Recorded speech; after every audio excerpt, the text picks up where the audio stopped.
Hey y'all, Dawn with 7 Acres Homestead here today, and we are doing Canning 101 class number 4, and I'm so excited because today we're actually canning something. We are going to be canning blueberry syrup, one of my favorite things. So come on along, I'm going to show you how to do it.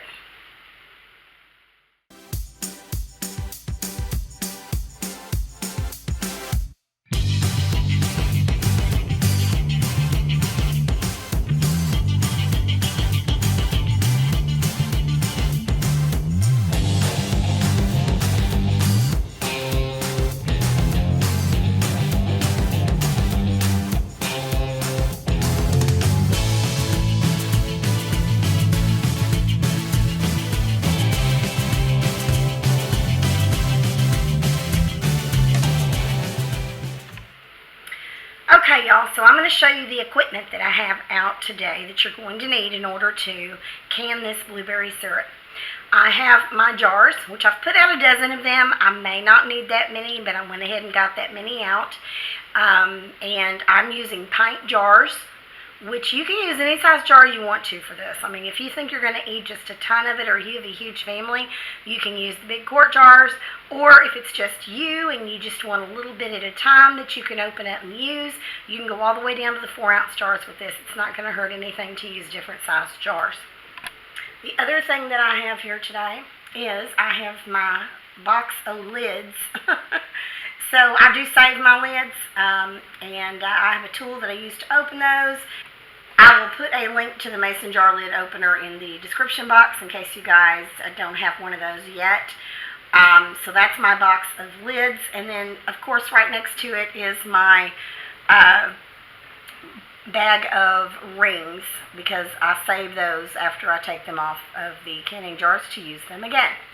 Then over here on the stove we have our big pot, which I use as a water bath canner. So any big stock pot that will hold a cushion plate like this, you can use, or you can use a regular water bath canner from the store.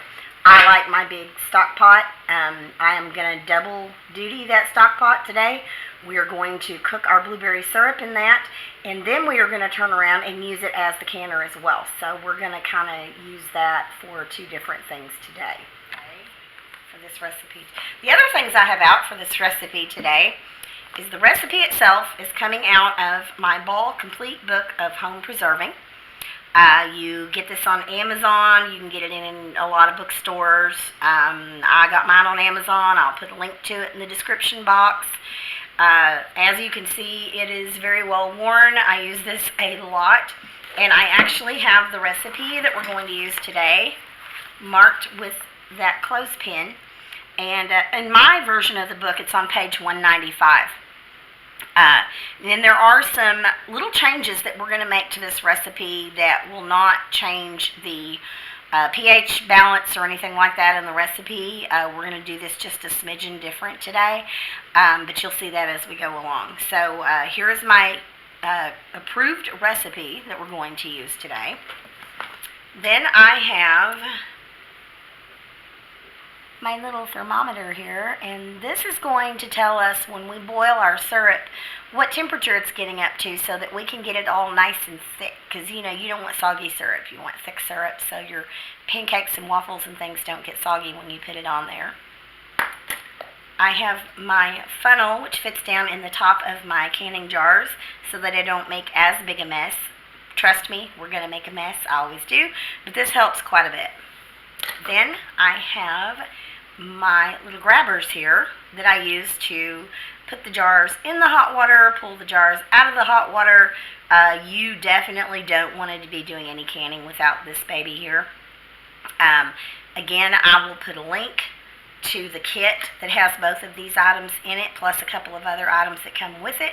The kit that I found the other day was only like $13, and it's got multiple tools in it, so it's definitely worth the time and the money to go in and get one of these kits versus trying to buy everything separately. And as I showed a minute ago, we've got our pressure plate, which is going to go in the bottom of our canner. and that is going to keep our jars from bouncing around in the bottom of the canner and possibly busting in the bottom of the canner. That's a heartache that we don't want to deal with today, so we're going to use our pressure plate as well. So it always helps to have all of your ingredients and everything that you're going to need set out ahead of time so you can boom, boom, boom, just go through the steps without searching for stuff. So the next thing I have done is I have pulled out all of my ingredients. Now, obviously, the main ingredient we're using today is blueberries. Now, y'all don't come at me. These are frozen blueberries from Walmart, and let me tell you why I'm using those. Because blueberries are out of season right now. And if you are going to be getting fruit that is out of season, you really can't get it at the farmer's market. You can't go down to your local blueberry farm and pick blueberries or buy little bushels of blueberries, which you normally can do in the summertime. Typically, this would be a summertime recipe if you are looking to do that. That's what I would recommend, is doing it when you can get the freshest blueberries that you know are non-GMO, because they're grown at a small farm and they're organic and, all that good stuff. Now, what I will tell you is if you're going to buy produce from the grocery store to can, which I've done it, everybody's done it, and it's a great thing to do if you don't have something you can grow and you just want to be sure you have stuff back in your food storage, or you want to buy it when it's on sale and get the best price for it. So, let me show you something about frozen. When you buy something in the grocery store in the produce section, many, many times it has been sprayed with a preservative to keep it fresher longer, or it has been soaked in something to keep it fresher longer. Because of the labeling laws the way they are, they do not have to label all of that on your produce in the grocery store, especially if it's not in a prepackaged form. Some things they require them to put on the label, others they don't, and so it's crapshoot as to what you're going to get on your food. Now, blueberries or many other fruits and vegetables that you buy in the store that are frozen, most of them, not all of them, but many of them are flash frozen in the field. They're washed, flash frozen before they ever even go to the packaging plant, because they're wanting to preserve that freshness as much as possible. So they do not spray them with preservatives, and they do not soak them in preservatives. And if you notice, the labeling is different on something you buy in a package in the freezer than it is when you buy fresh produce. And you guys probably can't see this on camera, maybe you can, but if you look right down here in the ingredients section, it's blueberries. There's no listing of preservatives, there's no listing of any kind of chemicals, there's nothing to enhance flavor, to enhance color, any of that stuff. And so this is the reason why, if I get stuff from the grocery store to can or use in a canning recipe of some kind, I try to get the frozen and I check the ingredients list to make sure that there's nothing in there but blueberries. Now, do they always tell the truth on this stuff? We don't know. We do not know. However, we're going to have to trust that there is nothing in this bag but blueberries. So, this is our main ingredient. The other ingredient is lemon juice. And again, you can use a fresh lemon that's been squeezed for the juice, or you can use something like this, which is a lemon juice that has been bottled at the store. I prefer fresh. I did not get to the store today to get fresh, so we're using the bottled. The reason we're using the lemon juice in this is because the blueberries may or may not end up with enough of a pH balance in there to water bath can these. So we're going to put some lemon juice in there just to make sure that our pH level is up above 4.6, which is the safe level to water bath can. The other ingredient that we're putting in this recipe is sugar. This is my sugar canister because I put most of my dry goods in these big half-gallon mason jars, which I absolutely love. Now, the reason this looks brown, this is not brown sugar. This is organic, non-GMO, turbinado sugar. Therefore, it has not been bleached white. It has all of the good natural sugar cane juices in it. You can use any kind of sugar you want to in this recipe. I don't recommend doing this particular one sugar-free. because you need that sugar in there in order for that syrup to get thick when you cook it down. There are other recipes that are for sugar-free, but also the high heat that this gets exposed to. A lot of the sugar-free items don't really do well in this recipe. So any kind of sugar that you want to use in this recipe, you can use. The last ingredient we're going to be putting in here is water.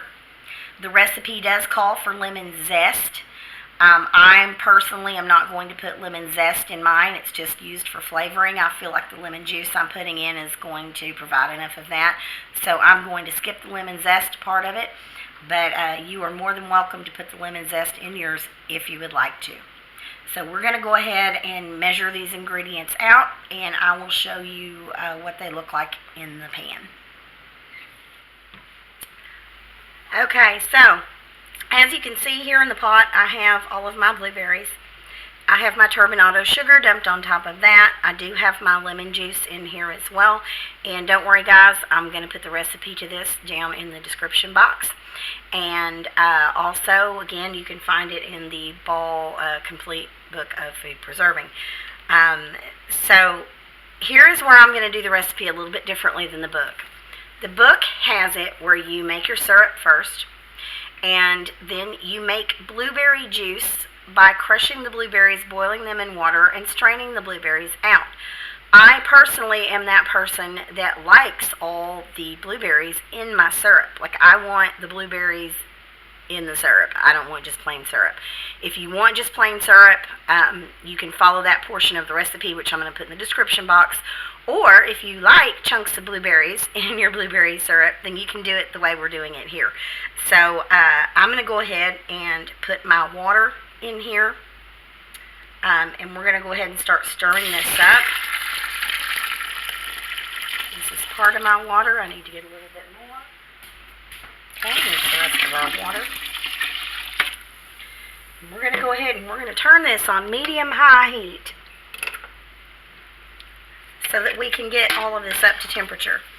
And what I'm doing is I am just stirring my blueberries and my water and my sugar and my lemon juice.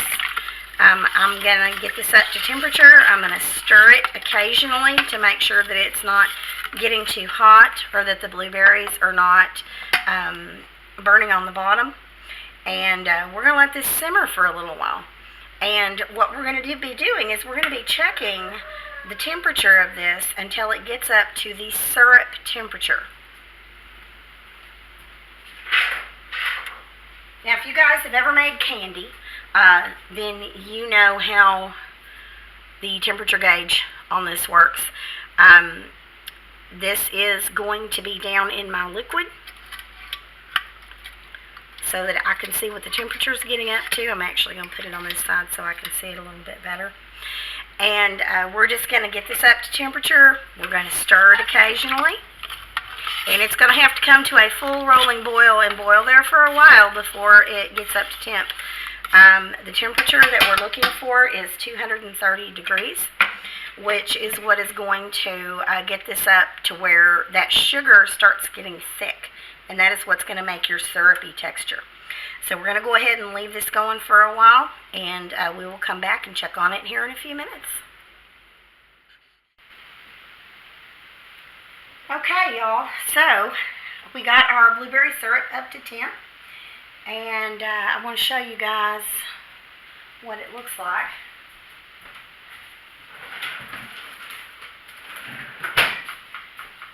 What's in the bowl is still quite warm, so I went ahead and put some on a spoon and cooled it down. And this is actually out of the freezer, so room temperature, it'll be a little less hard than this, but this is kind of what we're going for. If you take a little bit out of your pan and you put it in the freezer for a few minutes, you just wanted to make sure that it, holds together well like that. What's in the bowl, in the red bowl over here, is actually our blueberry syrup. I went ahead and transferred it to that bowl. I have let it cool down some, but it is, however, still pretty warm. So when you look at the consistency in this bowl, it's not going to look as thick because it is still well above room temperature. So That is the consistency that you're going for. Now, there are multiple ways that we can do this with these jars. First of all, I want to say these jars have been run through the dishwasher, so they are clean. No, I do not boil my jars. If I was going to transfer the syrup into the jars super hot, like right out of the processing pan, I would put these in the oven and heat these up, because we do not want to be putting super hot liquid into a cold jar. And it's pretty cool today. We have, I think we're out in the 40-degree mark outside right now. However, what I decided to do was go with room temperature jars. So what I did was I put my pan full of blueberry syrup off of the burner for a while, let it cool down quite a bit to the point where I could pick up the pan without pot holders. And then I went ahead and dumped it in this bowl because, like I told y'all earlier, I'm going to use that same pan for doing the water bath processing on these jars. So it's soaking in the sink right now, trying to get all that gooey, yummy blueberry goodness out of it. So this on the counter, as you can see, I can touch this bowl with my hands. It's not burning me. So it's just fairly warm. So we're going to go ahead and we're going to fill these jars. Now, again, if this is your first time canning something, you want to make sure that you are checking these jars for cracks or imperfections that might cause a break. These are all fine. They've been checked. I check mine as I put them away out of the dishwasher. You want to run your finger lightly across the top of this and make sure that there are no chips and there are no cracks in there. Okay? Once you've done that with all of your jars, then you know you're ready to fill your jars. Now, if this was super, super, super hot liquid, I would not be doing this on my wooden countertop without something underneath it. But since these are just fairly warm ingredients, it's okay to put this on my wooden countertop. Otherwise, I'd be putting some towels or some kind of something on here to protect my countertop with. So, I'm using my handy dandy 4-cup measuring cup that I get from Dollar Tree to fill these jars. I am using my mason jar funnel, and I'm going to go ahead and pop this in the top right here. And I'm going to take my 4-cup measuring cup and fill that with the syrup. I also have a wet tea towel here that I'm going to use for any spills or anything, because this is sticky, sticky, sticky, messy. I will also be using it to wipe my hands when necessary. So I'm going to go ahead and start filling these jars. Now, what they're looking for in this is a 1/4-inch headspace. I've been doing this long enough to be able to kind of eyeball it. Let's see, here we go. Here is our mess. And as you can see, I've got a lot of blueberries in mine, which is the way I like it. If for some reason I have some that, okay, so I've eyeballed this here. I'm going to show you guys. Now, as you can see, I have more than a 1/4-inch headspace here. So, I'm going to pull the next jar over here and pop that in there. So what I'm going to do is I'm going to take my little spoon here, and I'm going to grab some of that syrup, and I'm just going to put a little bit extra in the top of the jar until I get to that 1/4-inch. Now, I no longer use the measuring tool to measure this, and, you know, as long as you're close to a 1/4-inch, you're good. But I can usually pretty much eyeball it and get it pretty close to where I want it. So, like we learned in our previous videos, we're going to use white vinegar on a paper towel, and we are going to wipe the top rim of this. And I try to double wipe it, make sure I've hit every surface at least twice. And that way we've got all of this rim clean, so that we don't have any worries about our lid not making a good contact seal where the rubber part of the lid is. So now I'm going to take my canning lid and I'm going to pop it right on top here.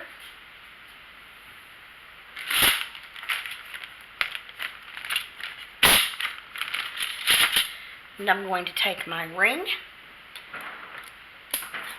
and I'm going to put it on until it has just enough tension to be good on there, and then I'm going to finger tight it with 2 fingers. We're not going to crank down on this. We're not going to make it super tight because that air needs to be able to get out of there in order to perform a vacuum seal on the inside of this jar. So we've got it semi-tight, which is fingertip tight.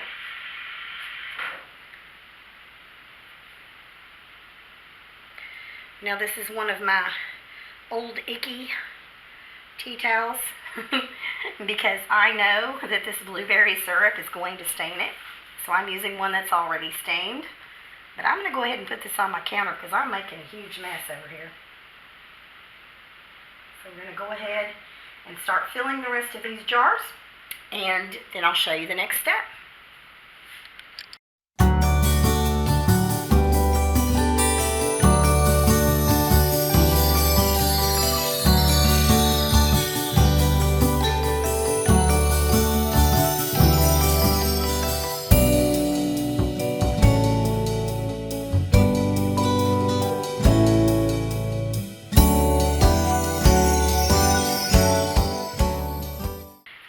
As you can see, I ended up with 3 full pint jars of blueberry syrup.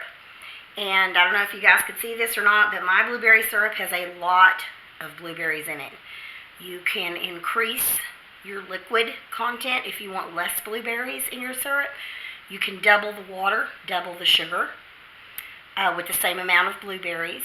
If you do that, you need to make sure that you also double your lemon juice because you don't want to dilute that acidity that the lemon juice provides.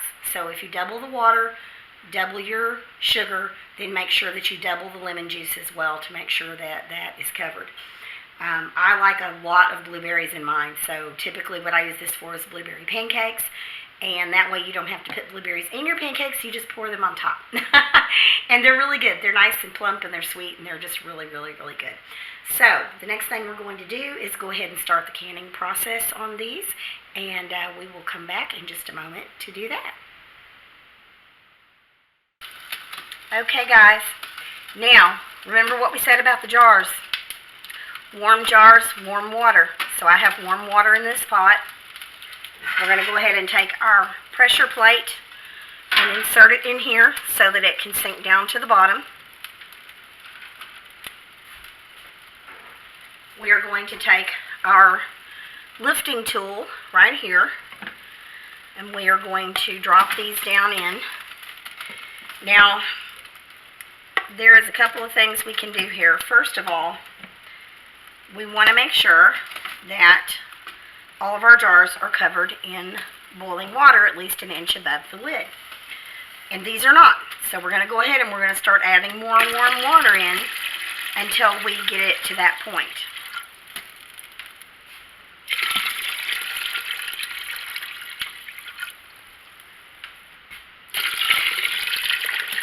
Okay, almost there.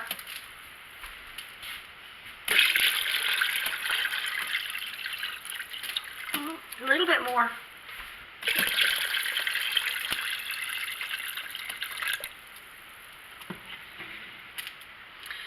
Now, there's a couple of things that we could do here. We could make sure that we had enough stuff to can to fill in these empty spaces around these jars so that they don't flop around in there. Or we can do what I'm going to show you right now.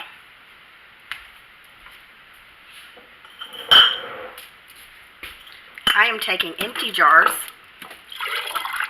and filling them with, this water's pretty hot, with the water in here, and putting at least every other one a water-filled jar so that these will not flop around in here too much. Okay, you can put lids on these jars that you're putting in here like this if you want to. You don't necessarily have to. I personally see no reason to put the lids on these when I do this. But the whole purpose of putting these jars in here, okay, that's about the last one that I can put in there. The whole purpose of putting these jars in here is so that it weights all of this down and keeps these from floating around in there too much. all of that extra cushion is going to kind of hang on to everything and make sure that it doesn't flop over and start tinkling around in the canner like that. And that way you have less of a chance of breakage on your jars. Now we're going to go ahead and get this up to a full rolling boil. And once we do that, we're going to come back and start timing it. I'm going to put the lid on here to hold the heat in so that we can get that up to a rolling boil, and then we'll come back and set our timer. Okay, y'all, so we have this at a full rolling boil, and that's what we're looking for right there. We're going to go ahead, I'm going to put the lid on this and leave it at that heat at a full rolling boil. We're going to set our timer for 10 minutes.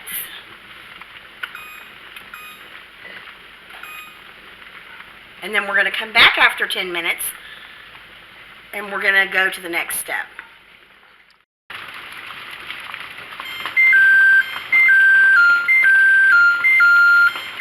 Okay, so our timer is done. We'll go ahead and turn this off.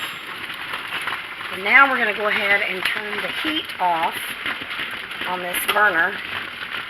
And we're going to let this cool down for about 5 minutes, and then we're going to come back and take off the lid.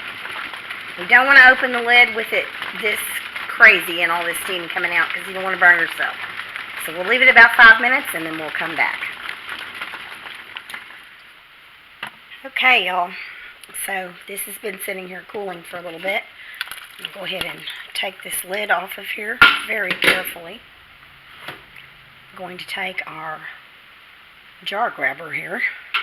I'm going to go ahead and pull these ones out with the blueberry syrup in them. I'm going to pull these out of here, and then we're going to put them on the counter.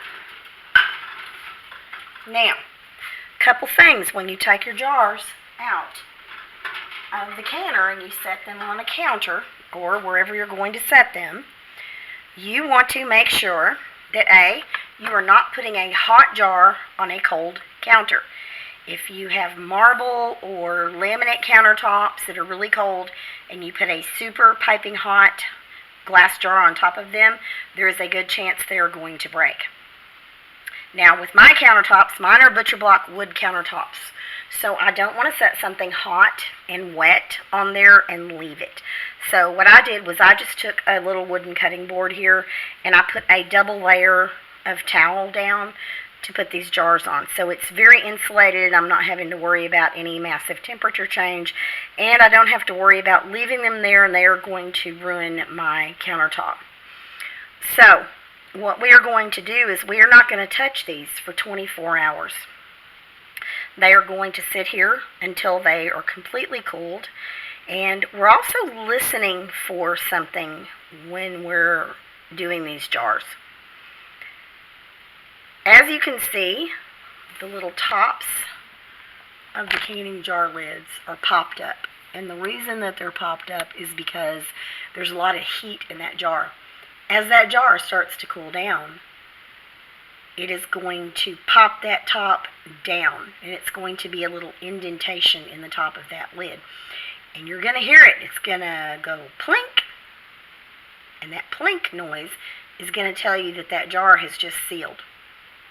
Now, does that mean you can pick it up and you can do whatever you want to with it? Nope. That's going to plink, but you're still going to leave it sitting here for 24 hours. Okay?